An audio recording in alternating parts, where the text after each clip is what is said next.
अध्याय।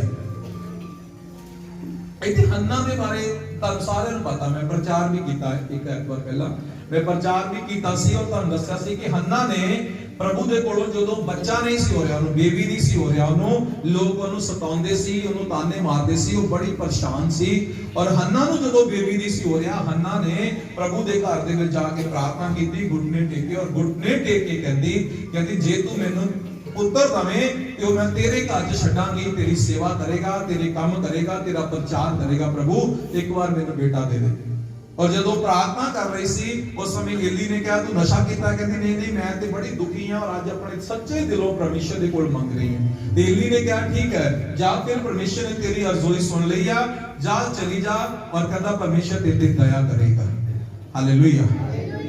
परमेश्वर का वचन पहला शमूएल 1 अध्याय ओदी 19 आयत विच लिखिया, 19 आयत लिखिया, कहता वह सवेरे उठ यहोवा को दंडवत करके रामा में अपने घर लौट गए, और अल्काना अपनी स्त्री हन्ना के पास गया और यहोवा ने उसकी सुधि ली। तब हन्ना गर्भवती हुई और समय पर उसके एक पुत्र हुआ और उसका नाम शमूएल रखा, क्योंकि वह कहने लगी मैंने यहोवा से मांगकर इसे पाया है। सब बोलो आमीन, हालेलुया। वचन की लिखिया एक 19-20 ऐच लिखिया, जदों एली ने कहा ठीक है जे तू दिलों दुआ कीती ते मैं भी कहना परमेश्वर ने तेरे ते दया कीती, जा हुण परमेश्वर तेरे मुंह मंगिया वर तैनूं देवेगा, मुंह मंगिया वरदान जो तू मंगिया तेनूं मिलेगा। और वचन लिखिया उठी मुंह धोता रोटी खाती और आनंद दे नाल घर वापस आई।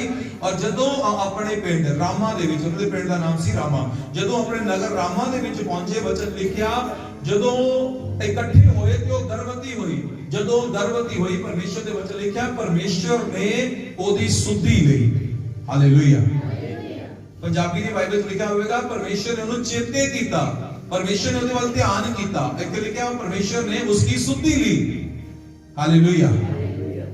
और उसको कहंदा एक पुत्र पैदा होया जिहदा नाम उन्हें शमूएल रखिया। शमूएल का मतलब प्रार्थना करके मंगिया होया कि प्रभु ने मेरी प्रार्थना का मैनूं पुत्र दिता। परमेश्वर का वचन की दसदा है परमेश्वर ने हन्ना दी सुधि लई, ओदे नूं चेते कीता, ओदे वल ध्यान कीता। क्यों? क्योंकि हन्ना ने परमेश्वर दे अगे प्रार्थना कीती। जो जिंदगी परमेश्वर अगे प्रार्थना करदी है परमेश्वर ओदी सुधि लैंदा है, परमेश्वर ओनू चेते करदा है, परमेश्वर ओदे वल ध्यान करदा है। जेड़ी जिंदगी प्रार्थना नहीं करदी परमेश्वर ओदी सुधि नहीं लैंदा। बाइबल पढ़ के देखो, वचन च लिखिया परमेश्वर ने हन्ना दी सुधि लई, ओदू चेते कीता, ओदे वल ध्यान कीता कि नहीं किसी ने मैनू पुकारिया सी, किसी ने मेरे अगे प्रार्थना कीती सी। हालेलुया। तुहाडी प्रार्थना जिहड़ी आ आसमानां नूं चीर के, आसमानां नूं पाड़ के, आसमानां नूं चीर के स्वर्ग दे विच जांदी। हालेलुया। दुनिया ते कोई है इदां दा साइंटिस्ट, कोई है इदां दा विज्ञानी, या कोई है इदां दा इंसान जिहदे कोल इन्ना पैसा आया कि भी अपनी आवाज स्वर्ग तक पहुंचा दवे? इदां दा नेटवर्क कोई नहीं, इदां दा फोन कोई नहीं, पर तुहाडी प्रार्थना स्वर्ग च जांदी यीशु मसीह दे नाम च। हालेलुया। तुसी अमेरिका तक कॉल कर लो, इंग्लैंड नु कर लो, किन्ना गलबात कर लो, फेस टू फेस फेसबुक दे उत्ते जा कह लो, face to face video call कर लो, पर याद रखना इस गल नु कि कोई भी बंदा अपनी आवाज नु फोन दे राही स्वर्ग च नहीं पहुंचा सकदा। आसमान दा परमेश्वर कहता बेटी बेटे मेरा नेटवर्क तेरे नाल जुड़िया, जे तू यीशु मसीह दे नाम ते विश्वास करेगा, मंगेगा ते मैं तेनू दे देवांगा। बोल हालेलुया। सो मेरा परमेश्वर सानू सिखाਉਂਦਾ है कि तेरी प्रार्थना जो तू इस जगह ते बैठ के करदी है आसमान च जांदी है। जो ਅਸੀਂ ਧਰਤੀ ਤੇ ਰਹਿ ਕੇ ਮੰਗਦੇ ਆ परमेश्वर ਉਹਨੂੰ ਸੁਣਦਾ ਤੇ ਉੱਤਰ ਦਿੰਦਾ ਹੈ। परमेश्वर ने सुधि लई, परमेश्वर ने चेते कीता कि कोई मैनू पुकार रहा है, किसी ने मेरे अगे आन के प्रार्थना कीती। ਇਹ चिन्ह ਸੀਗਾ कि जो जिंदगी प्रार्थना करदी है परमेश्वर ਉਹਦੀ सुधि ਲੈਂਦਾ है, परमेश्वर ਉਹਨੂੰ चेते करदा है, परमेश्वर ਉਹਦਾ ਧਿਆਨ करदा है। हालेलुया। आजकल सारे दे कोल मोबाइल है, छोटे छोटे बच्चों दे कोल मोबाइल है। हुण मैं बिजी होवां ते तुसी फोन करोगे तो मैं नहीं उठाना, मैं प्रार्थना ते आ, मैं कुछ भी कर रहा, पर ओदे विच एक मैसेज आ जाता है, मिस्ड कॉल आ जाती है कि नहीं हाँ किसी ने मैनू चेते कीता, किसी ने मैनू फोन कीता। हुंदा कि नहीं हुंदा इदां? हालेलुया।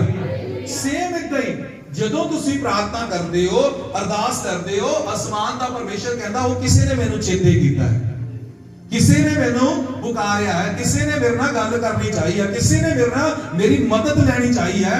ਔਰ ਜਦੋਂ ਉਹ ਦੇਖਦਾ ਹੈ ਫਿਰ ਉਹ ਸੁਧੀ ਲੈਂਦਾ ਹੈ, ਚੇਤੇ ਕਰਦਾ ਹੈ ਔਰ ਜੀਵਨ 'ਚ ਵੱਡੇ ਕੰਮ ਕਰਦਾ है। हालेलुया। हन्ना ने दुआ की थी और वचन लिखा परमेश्वर ने उसकी सुधि ली और परमेश्वर ने उसकी सुधि लेकर उसको एक पुत्र दिया और उसका नाम सैमुअल रखा गया। परमेश्वर ने उसकी सुधि ली, परमेश्वर ने उस पर दया की। आज जिन्नियां भी आज जिंदगियां ने और जिन्नियां प्रार्थना करदियां ने वो चेते कीतियां जांदियां ने। उन्होंने परमेश्वर चेते करता है, परमेश्वर ने सुधि लेंदा है कि इन्हें बुलाया सी, इन्हें मंगया सी, इन्हें किया सी, मैं इहदे काम करने हैं और ओहदे काम हुंदे है यीशु मसीह दे नाम च। हालेलुया। और 2 आयत दे विच जो 2 अध्याय च लिखिया इत्थे परमेश्वर दे वचन च लिखिया। फिर एक गल ਅਸੀਂ ਸਿੱਖਾਂਗੇ, ਪਹਿਲਾਂ 1 ਅਧਿਆय ਚ ਪੜਿਆ, ਹੁਣ ਅਸੀਂ 2 ਅਧਿਆय ਚ ਆਵਾਂਗੇ। 2 ਅਧਿਆਇ ਦੇ ਵਿੱਚ ਲਿਖਿਆ ਜਦੋਂ ਉਹਨੇ ਆਪਣੇ ਪੁੱਤਰ ਨੂੰ ਦੁੱਧ ਛਡਾਇਆ, ਦੁੱਧ ਛਡਾ ਕੇ ਆਪਣੇ ਪੁੱਤਰ ਨੂੰ ਹੁਣ ਪ੍ਰਭੂ ਦੇ ਘਰ 'ਚ ਦੇਣ ਚਲ ਗਈ, ਕਿਉਂਕਿ ਉਹਨੇ ਕਿਹਾ ਸੀ ਜੋ ਤੂੰ ਮੈਨੂੰ ਦਵੇਂਗਾ ਮੈਂ ਤੇਰੇ ਘਰ 'ਚ ਤੂੰ ਛੱਡਾਂਗੀ ਪ੍ਰਭੂ ਤੇਰੇ ਸੇਵਾ ਕਰਨੇ ਲਈ। ਹੁਣ ਜਦੋਂ ਉਹਦੇ ਆਪਣੇ ਬੇਟੇ ਨੂੰ ਘਰ 'ਚ ਦੇਣ ਗਈ ਤੇ ਉੱਥੇ ਵਚਨ 'ਚ ਲਿਖਿਆ ਏਲੀ ਨੇ, ਜਿਹੜਾ ਜਾਜਕ ਸੀਗਾ, ਉਸ ਏਲੀ ਨੇ उस औरत ਨੂੰ ਕਿਹਾ ਕਿ ਜੇ ਤੂੰ ਐਡੀ ਵੱਡੀ ਕੁਰਬਾਨੀ ਦਿੱਤੀ ਹੈ ਕਿ ਆਪਣੇ ਇਕਲੌਤਾ ਬੇਟਾ ਪਰਮੇਸ਼ਰ ਦੇ ਘਰ 'ਚ ਦੇਤਾ ਉਹਦੀ ਸੇਵਾ ਕਰਨ ਲਈ, ਕਹਿੰਦਾ ਮੇਰੀ ਇਹ ਪ੍ਰਾਰਥਨਾ ਹੈ ਕਿ ਪਰਮੇਸ਼ਰ ਤੇਰੇ ਤੇ ਦਇਆ ਕਰੇਗਾ। ਆਮੀਨ। ਹਾਲੇਲੂਇਆ। ਕਿ ਜੇ ਤੂੰ ਐਡੀ ਵੱਡੀ ਕੁਰਬਾਨੀ ਪਰਮੇਸ਼ਰ ਲਈ ਦੇ ਸਕਦੀ ਆ ਤੇ ਪਰਮੇਸ਼ਰ ਵੀ ਫਿਰ ਤੇਰੀ ਕੁਰਬਾਨੀ ਨੂੰ ਵਿਅਰਥ ਨਹੀਂ ਜਾਣ ਦੇਵੇਗਾ ਔਰ ਪਰਮੇਸ਼ਰ ਤੇਰੇ ਤੇ ਦਇਆ ਕਰੇਗਾ। ਔਰ ਪਹਿਲਾ ਸੈਮੂਅਲ 2 ਅਧਿਆਇ ਦੇ ਵਿੱਚ ਲਿਖਿਆ, 2 ਅਧਿਆਇ ਉਹਦੀ 20 ਆਇਤ ਵਿੱਚ ਲਿਖਿਆ, एली ने अलकाना और उसकी पत्नी को आशीर्वाद देकर कहा, यहोवा इस बालक के बदले जो उसको अर्पण किया गया है तुझको इस पत्नी से वंश दे। तब वह अपने जहां चले गए। यहोवा ने हन्ना की सुधि दी और वह गर्भवती हुई और उसके 3 बेटे और 2 बेटियां उत्पन्न हुई। बोलो आमीन। हालेलुया। ਜਦੋਂ ਉਹ ਭੇਡ ਚੜਾ ਕੇ ਆ ਰਹੀ ਆ, ਭੇਡ ਚੜਾ ਕੇ ਤੇ ਠੀਕ ਹੈ ਮੈਂ ਆਪਣਾ ਵਾਦਾ ਪੂਰਾ ਕਰ ਚੱਲੀ ਆ, ਉਸ ਜਗ੍ਹਾ ਤੇ ਜਿਹੜਾ ਦਾਸ ਸੀ, ਜਿਹੜਾ ਸੇਵਕ ਸੀ, ਉਹਨੇ ਕਿਹਾ ਠੀਕ ਹੈ, ਉਹਨੇ ਦੋਨਾਂ ਲਈ ਦੁਆ ਕੀਤੀ, ਪ੍ਰਾਰਥਨਾ ਕੀਤੀ ਕਿ ਪਰਮੇਸ਼ਵਰ ਇਹਨਾਂ ਨੇ ਆਪਣੇ ਵਚਨ ਦੇ ਅਨੁਸਾਰ ਵਾਦਾ ਪੂਰਾ ਕੀਤਾ ਹੈ, ਇਹਨਾਂ ਨੇ ਆਪਣਾ ਬੇਟਾ ਦੇ ਦਿੱਤਾ ਹੈ, ਹੁਣ ਤੂੰ ਵੀ ਇਹਨਾਂ ਦੇ ਉੱਤੇ ਦਇਆ ਕਰੀ। ਪ੍ਰਾਰਥਨਾ ਕੀਤੀ, ਵਚਨ ਲਿਖਿਆ ਦੋਨੇ ਪਤੀ ਪਤਨੀ ਘਰ ਆਏ। ਉਸ ਤੋਂ ਬਾਅਦ ਫਿਰ ਲਿਖਿਆ ਯਹੋਵਾ ਨੇ ਹੰਨਾ ਕੀ ਸੁਧੀ ਲੀ। ਹਾਲੇਲੂਇਆ। ਉਹਨੂੰ ਫਿਰ ਚੇਤੇ ਕੀਤਾ। परमेश्वर के सानू वचन जो सिखाता है कि प्रार्थना करना और प्रार्थना कराना, ये परमेश्वर साडे जीवन दे विच आशीष लेके आंदा है। पहला हन्ना ने आप प्रार्थना की और जदों प्रार्थना करदी सी, अरदास करदी सी, परमेश्वर ने उहदी सुधि लई उहनू चेते कीता और ओहदी प्रार्थना दे अनुसार उहनू उत्तर दिता। हुण ओह अपने जदों बेटे नू बलिदान करके परमेश्वर के घर दे अगे अर्पण करके गई कि इत्थे रह के हुण ਵੱਡਾ ਹੋਵੇਗਾ, ਇੱਥੇ ਰਹਿ ਕੇ ਸੇਵਾ ਕਰੇਗਾ। ਉਸ ਸਮੇਂ ਪ੍ਰਭੂ ਨੇ ਦਾਸ ਨੇ ਦੁਆ ਕੀਤੀ, ਕਹਿੰਦਾ ਮੈਂ ਪ੍ਰਾਰਥਨਾ ਕਰਦਾ ਹੈ ਪਰਮੇਸ਼ਰ ਜੇ ਇਹਨੇ ਆਪਣਾ ਇੱਕ ਦਿੱਤਾ ਤੇ ਇਹਨੂੰ ਬਹੁਤਾ ਕਰਕੇ ਵਾਪਸ ਕਰੀ। ਔਰ ਵਚਨ ਲਿਖਿਆ ਪਰਮੇਸ਼ਰ ਨੇ ਫਿਰ ਹੰਨਾ ਕੀ ਸੁਧੀ ਲਈ ਔਰ ਉਹਦੇ ਉੱਤੇ ਦਇਆ ਕੀਤੀ। ਉਹਦੇ 3 ਮੁੰਡੇ ਤੇ 2 ਕੁੜੀਆਂ ਪੈਦਾ ਹੋਈਆਂ। ਬੋਲ ਹਾਲੇਲੂਇਆ। परमेश्वर ने फिर चेते किया कि नहीं किसी ने मेरे लिए प्रार्थना की, पहला उन्हें आप की फिर परमेश्वर के दास ने की। दा मतलब प्रार्थना करना ते प्रार्थना कराना साडी जिंदगी दे विच कितना जरूरी है। हैगा कि नहीं जरूरी? हैगा कि नहीं? हैगा। कहते पारासी ते दूजा दा जेड़ा बारमूला वो वरतदे ज्यादा ते पहला वरतदे। हालेलुया। कईयां नूं आदत होंदी उन्होंने दूजा फार्मूला वरतना, करा लैनी करनी नहीं। हन्ना ने पहला कीती, परमेश्वर ने सुधि लई, बेटा दिता, उन्हें अपनी सुखना पूरी की। फिर परमेश्वर के दास ना कीती, फिर उन्होंने आशीष मिली 5 बच्चों की। हुण दोनों ही फार्मूले कराना भी, प्रार्थना करानी भी जरूरी है और प्रार्थना करनी भी जरूरी है। हुण दोनों विचों कहना एक ते असीं जरूर वरतदे हां जी, जे असीं पहला फार्मूला नहीं वरतदे दूजा ते वरतदे ही, हर रोज हरेक ऐतवार तुहाडे तो हत्थ रखा के जांदे आ, इन्नी तुसीं साडे लई दुआ करदे। हालेलुया।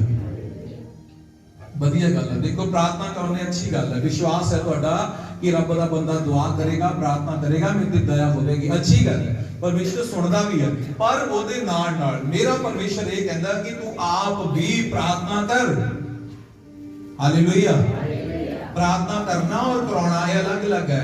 परमेश्वर कहता जदों तू प्रार्थना दे कराउण दे विश्वास करदी है, प्रार्थना कराउण ते विश्वास करदा ते ये भी विश्वास कर कि जदों मैं खुद करांगा उदों भी मेरा परमेश्वर मेरे ते दया करेगा। हालेलुया। जे सानू किसी दी प्रार्थना ते विश्वास है कि वो रब दा बंदा मेरे ते हाथ रखेगा, मेरे लिए प्रार्थना करेगा, मेरे मसले हल हो जाएंगे, प्रभु ने कहा इहो जिहा विश्वास तेरे अपने अंदर भी होना चाहिए कि जब मैं प्रार्थना करांगी, उपवास करांगा उदों भी मेरा परमेश्वर मेरी सुधि लवेगा और मेरे ते दया करेगा। बोलो हालेलुया। इसलिए दो विषय ते सानू परमेश्वर सिखाता है। एक विषय है कि हन्ना ने खुद प्रार्थना की थी, परमेश्वर ने उन्हें चेते किया, और फिर परमेश्वर के दास ने प्रार्थना की थी और परमेश्वर ने फिर उन्हें चेते किया और उन्हें फिर बच्चों की आशीष दी। परमेश्वर ने कहा दास को भी प्रार्थना करानी जरूरी है और आप भी प्रार्थना करनी। हालेलुया। इसलिए दूसरा फार्मूला से ज्यादा मसीह लोग वरतते हैं और पहला फार्मूला जिहड़ा वो नहीं वरतते, पर ये दोनों नूं ही वरत के साडी जिंदगी दे विच आशीष आवेगी। कहता तू भी कर और दूसरे तो परमेश्वर के दास तो भी करा, पर ओदे नाल नाल तू भी अपना जीवन प्रार्थना वाला जीवन बना। जब तू प्रार्थना करेगी परमेश्वर प्रार्थना करने वाले लोगों की सुधि लेता है। हालेलुया। उत्पत्ति की किताब 21 अध्याय की पहली अंत ਨੂੰ पढ़ते हां। ਉੱਥੇ उत्पत्ति की किताब 21 अध्याय ਦੇ ਵਿੱਚ ਲਿਖਿਆ परमेश्वर ने सारा की सुधि ली। सारा इब्राहिम की घरवाली, परमेश्वर ने उन्हें चेते किया, उसकी सुधि ली और अपनी प्रतिज्ञा के अनुसार समय पर यहोवा ने उसे एक बेटे की दात दी, पुत्र की दात दी। हालेलुया। वचन लिखा यहोवा ने सारा नु चेते किया एक प्रतिज्ञा के अनुसार, क्योंकि प्रभु ने प्रतिज्ञा की सी कि मैं तेनू पुत्र दवांगा, अब्राहम मैं तेनू बेटा दवांगा, और उस प्रतिज्ञा के अनुसार परमेश्वर ने सारा नु चेते किया, ओदी सुधि ली और वचन लिखा ओदे को बेटा उत्पन्न होया। हालेलुया। उत्पत्ति की पहली अंत लिखा है गल परमेश्वर ने वचन लिखा उन्हें एक बेटा पैदा होया। क्यों? क्योंकि परमेश्वर ने उहदे नाल एक प्रतिज्ञा की सी। हुण चेते करना और अपनी दिमाग पे थोड़ा जोर पाओ कि साडे परमेश्वर ने साडे नाल प्रतिज्ञावां नहीं कीतियां। कि साडे प्रभु ने नहीं कहा कि मैं तेरे संग रहांगा, कि उन्हें नहीं कहा कि मैं तेरे सिर बनावांगा, कि उन्हें नहीं कहा कि मैं तेरे श्रापां नूं खत्म करांगा, कि उन्हें नहीं कहा कि मैं तेरे शत्रुओं दे कोलों बदला लवांगा, कि उन्हें नहीं कहा कि तेरे ते जादू टोना नहीं चलेगा, कि उन्हें नहीं कहा कि मैं तेरे हाथों से बरकत दवांगा, कि उन्हें नहीं कहा कि तेरे एक अच्छी पत्नी दवांगा, कि उन्हें नहीं कहा कि तेरे बच्चे अच्छे और ईमानदार होंगे। परमेश्वर ने हर वादा साडे नाल कीता है। ऐसे ही परमेश्वर ने अब्राहम नाल वादा कीता सी और वचन लिखा उन्हें अपने वादे के अनुसार सारा की सुधि ली और उसको एक पुत्र दिया। उन्हें प्रतिज्ञा के अनुसार ओदी सुधि लई, ओनू चेते किया, क्योंकि वो उस प्रतिज्ञा के अनुसार परमेश्वर दे अगे गिड़गिड़ा रही सी। अब्राहम गिड़गिड़ा रहा सी कि प्रभु तू सानू देण दा वादा कीता है, सानू पुत्र दे, सानू आशीष दे। मैं नहीं चाहता कि मैं बच्चे तो बिना वंचित होकर संसार छड्ड के जावां, और परमेश्वर ने ओदी सुधि लई ओनू बेटा दिता। और साडे नाल किन्नियां प्रतिज्ञावां कीतियां, साडे बच्चेयां नाल किन्नियां प्रतिज्ञावां कीतियां, मेरे भविख नाल, मेरी फैमिली नाल, हर काम दे नाल प्रभु ने प्रतिज्ञा कीती है। पर की असी कभी परमेश्वर अगे प्रार्थना की? जिहड़ा इंसान प्रार्थना करता है, वचन लिखा परमेश्वर ने सारा नु चेते किया और अपनी प्रतिज्ञा के अनुसार उन्हें बचा दिता। हर जिंदगी जो परमेश्वर की प्रतिज्ञा के अनुसार प्रार्थना करती है, ओदे वादे के अनुसार प्रार्थना करती है, वो जिंदगी चेते की जाती है। हालेलुया। वो बेटी बेटा वो इंसान वो प्राणी चेते किया जाता है कि इन्हें मेरी प्रतिज्ञा के अनुसार, मेरे वादे के अनुसार मेरे के प्रार्थना की है कि प्रभु तू इदा बनने ले गया मैनू बना, तू इदा देने ले गया मैनू दे। परमेश्वर कहता है ये मेरे ही वचन लैके मेरे अगे प्रार्थना कर रही है। परमेश्वर उस जिंदगी को चेते करता है, ओदी सुधि लैंदा ते ओदे जीवन च वड्डे काम करता है। हालेलुया। पर जे असि परमेश्वर के वचन को सुन के ओदी प्रतिज्ञा को सुन के कभी उहदे अगे प्रार्थना ही नहीं की, कभी उहदे अगे खड़खड़ाया ही नहीं कि हे परमेश्वर मेरे कोल घर नहीं आ, पर तेरा वचन दाता तू अपना घर बनावेगा, वसेगा।